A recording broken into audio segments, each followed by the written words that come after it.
In part one, we talked about how Jesus is our source of peace. He's the one that is offering peace to us and saying to us, don't let your hearts be troubled. But there are 3 times in the book of John where we talked about Jesus' heart being troubled. And I believe that the peace he's offering, we can experience if we look at where he's troubled and see his response. If we're willing to imitate the way he responds to trouble, I think we can find the peace that he's offering to us. And so I want to dive into the 3 examples a little bit more deeply. The first one is in John chapter 11, where Jesus has just arrived in Bethany because Lazarus died. Lazarus was a close friend. And so he is being mourned, and there are tears, and there is sorrow.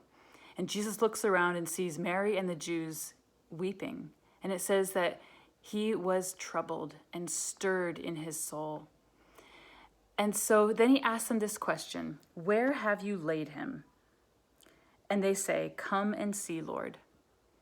Sometimes we can lose our peace when things seem final, when things seem irreversible, because we have been unwilling to invite Jesus to come and see, to come experience the emotion, the sorrow, the grief, to open our hearts to being real and saying, I am undone. I feel like this is the end. Come and see. And we forget that Jesus' response to coming and seeing was verse 35, that Jesus wept. Too often we try to hide our tears.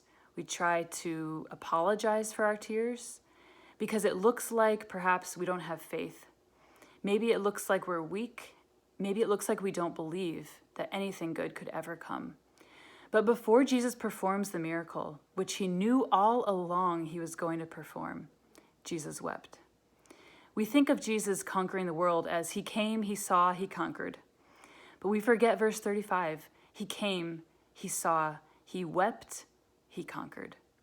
In the end, he's victorious. And we know in the end of time, he will be victorious. And so I would say that the challenge from this example is to invite Jesus to come and see. And in fact, that is what God has been doing throughout history. In Exodus chapter 3, verse 7, the Lord said, I have seen the misery of my people. I have heard them crying out. I'm concerned about their suffering. And so I have come down to rescue them. Jesus is the ultimate rescue. And before he rescues, he weeps over the separation caused by sin, over the death, over the sorrow. And so find peace in the fact that Jesus wants to come and see, that Jesus wept. Before the miracle happens, he experiences the sorrow of life, the sorrow of death. Invite Jesus to come and see.